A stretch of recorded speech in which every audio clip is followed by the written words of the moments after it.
Alright, sir, I'm on the villain's roof now. What do you want me to do? Alright, perfect. All you have to do is just take a picture of the villain and airdrop it to me, alright? I just want to see where we're at. Very simple. Oh, bet. That's actually pretty easy. Okay, yeah. I'll take a picture. Alright, got that bitch. Alright. Airdrop that. Oh, fuck. Shit, no, I just airdropped it to the villain. Okay, what, what? I really don't know how I messed that up. Yo, Ethan.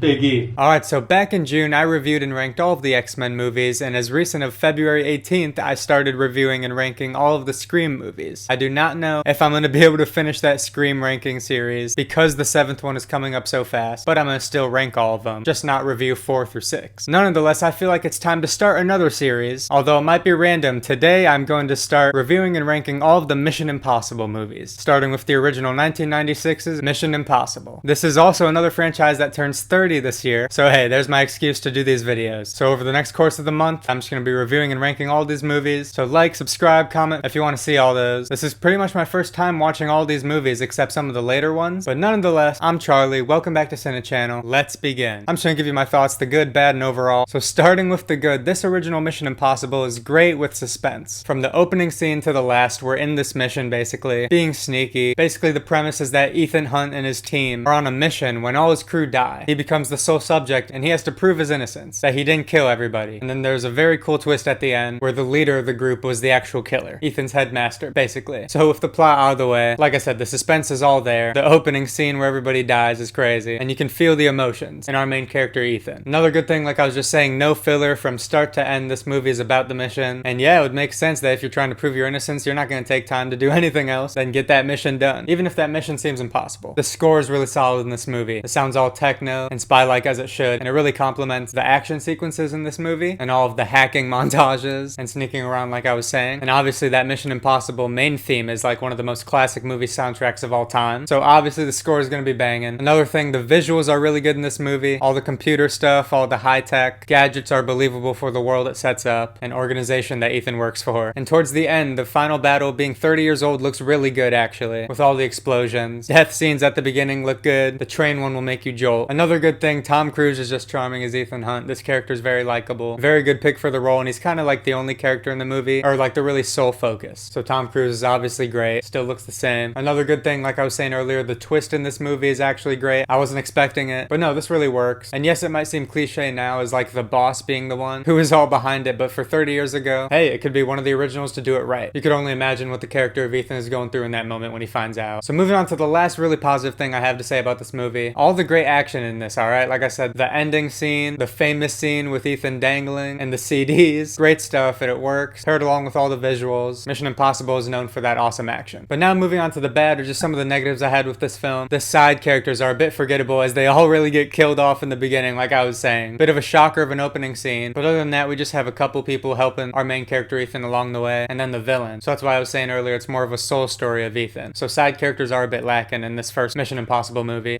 Surprising, there's only really 2 major action sequences in this one, being the sneaky scene like I was talking about where Ethan's dangling, and then the ending with the explosions. Like I said, 2 great scenes obviously, but I was surprised to find those were like the only really big action sequences in the first Mission Impossible movie. Another thing, the tech is a bit outdated now, like I was talking about in the Scream video, another franchise from 30 years ago now. The tech is a bit outdated, and especially when this movie is revolving around tech and spy equipment. Although it holds up pretty well for their use of it, the look and all that is like, okay, this is very late 90s, early 2000s. But hey, that could just also add to the nostalgia as well. And then for the last real negative I have is that this movie kind of felt a bit tame and like simple for what I was expecting for the first Mission Impossible movie. I mean, sure, that's more of a nitpick, but I mean, this is kind of a revolutionary movie. And like I was saying, there's only 2 major action sequences in this movie. So that was just a bit baffling to me when I first watched this. And now that would obviously drastically change during the later movies. But it is such a simple start for Mission Impossible, being the classic story of trying to prove your innocence, but then there's a twist where your boss was the one who did it. But hey, it still works. Spawned Mission Impossible, the franchise. But okay, overall, this is a great movie. Classic, great lead with young Tom Cruise as Ethan Hunt, a great twist in this one, soundtrack. It does just fall flat a bit with the side characters. It's just a bit tame, and it could just feel a little bit outdated at some points. But I give 1996's Mission Impossible a 7.5.